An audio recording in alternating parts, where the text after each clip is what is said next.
Welcome to How to Cook That. I'm Ann Reardon and this is Dave Reardon, and this is an episode of Clever or Never, where we test a whole heap of gadgets to see if they are any good and if you should get them or not. So let's start with this one.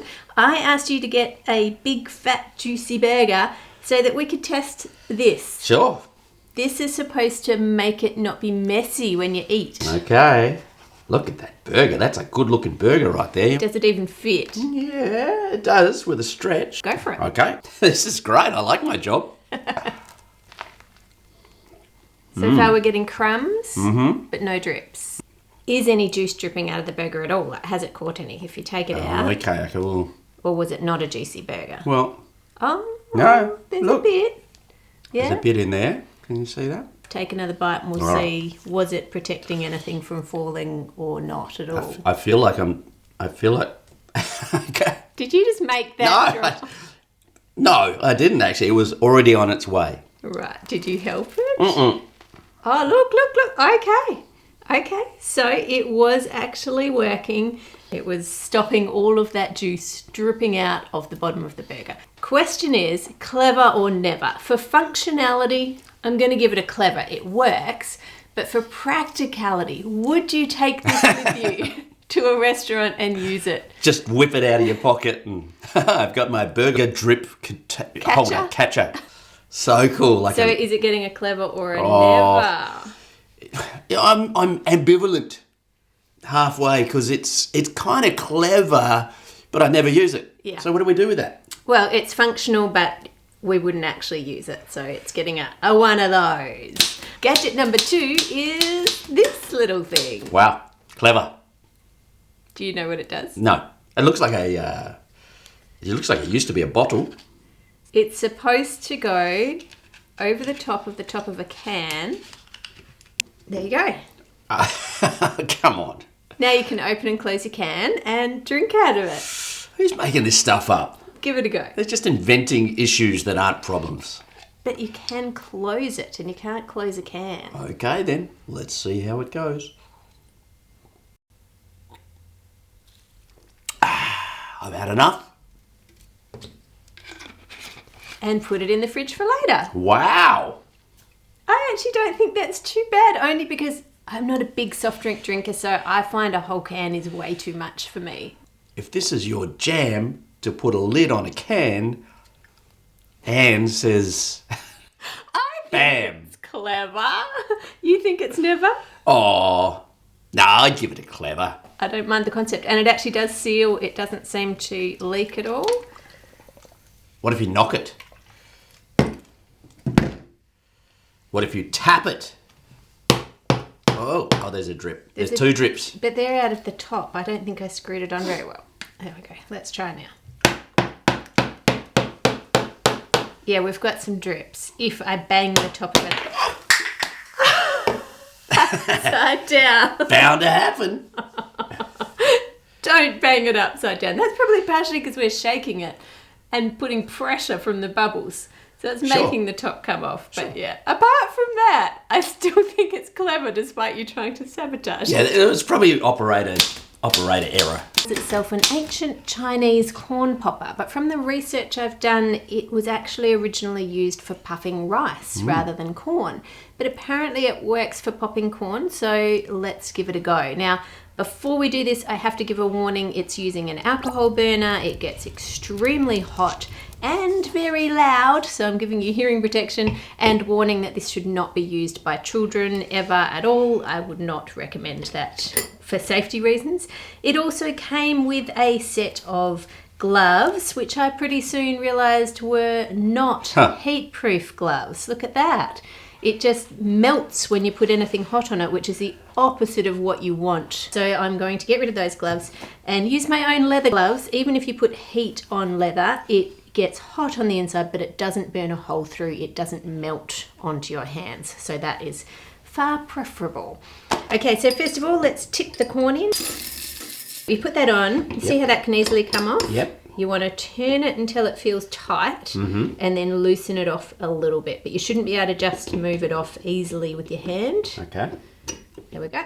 Then we're going to put this on here like that. and you have to keep turning it so it doesn't burn on one side. And it's got a little pressure gauge here, and apparently you have to heat it up all the way up until it gets close to the red but not in the red. So that could take some time. This is crazy. So it's just like a pressure cooker? Yes, essentially you're putting the corn under pressure so it can't pop, increasing the temperature, and then what we're going to do is we're going to release it, and so that rush of air and decrease of pressure is going to mean the corn is going to pop all at once. Cool. Din din din din din din din din din din din din. So now what we're going to do is we're going to first of all turn the flame off. Yes. Put it in the bag, which is heat proof. All right, are we ready? Yep. 3, 2, 1. Yes. And that's steam, not smoke. Wow. That was cool. And this, super hot. And Super hot. Yep. look how much popcorn is stuck inside it. Yep. So you sort of, what do you tap that to get it out? Oh, or- it came with tweezers, so you can use tweezers to get all of that out, and it's easier to get it out while it's hot. Have a look. We have popcorn. Popcorn. Wow. Tastes like popcorn. It does. So the bag kind of covers what's happening. Could you film it in slow-mo? 3, 2, 1.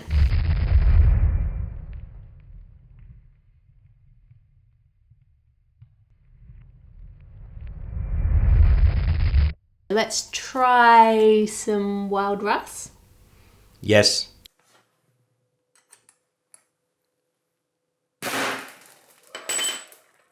So the wild rice went from grains like this to puffed. Some of them really puffed. They look a bit like worms. Yep. And lots of them didn't puff at all. But let's give it a taste. Tastes all right. Perhaps a little overcooked on mine. Maybe I should have left it for not quite as long. Not bad. A little bit like rice bubbles, or what do they call it? What are those Rice Krispies?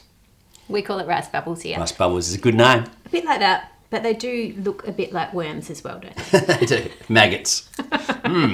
Delicious. And a bit nutty. Let's try quinoa. Oh, quinoa. Did it puff? I think if you look at an individual grain, it's bigger than it was, but they're so tiny to start with. Let's taste it. It's like birdseed. I think that would be okay sprinkled over a salad, but it definitely just tastes toasted rather than puffed. It might have puffed very slightly, but definitely not dramatic. No, unlikely to have a big bowl of quinoa for dinner. Puffed quinoa? Probably not in this machine. Or this lifetime. What else might puff? Wheat. Let's give it a try. It puffed really well. Look at that. That's not bad. That's not bad. Let's see what it tastes like. I think it's a little overcooked again. I think you would have to figure out exactly what pressure to pull it off for the different types of grains, because it does taste a tinge burnt. It does. It tastes a bit like cereal. You know, it's like pour milk on, slice up a banana. You do get puffed wheat cereals. That's probably what it's tasting like. Probably why. Let's try millet. Millet. Oh, okay. Wow. This is my favourite. How cute. It's like a mini popcorn. Tiny oh no. Come on now. If I was going to see a short film, this would be what I would take. That is so cute. They should so sell millet popcorn because, or it wouldn't be popcorn, it would be pop millet. Pop millet. It tastes just like popcorn. Oh, I want pop millet next time. It's so cute. If you did go to get this at the cinema, this would only cost you $4 or $5. Is popcorn ridiculously expensive at the movies worldwide? Is it just an Australian phenomenon, or is it everywhere? It's so expensive. What did Jed say the other day? Like 1,000% markup on the cost of corn versus what you pay for it at the cinema. It's huge. It's working for them. It is. Very cute. I like this gadget.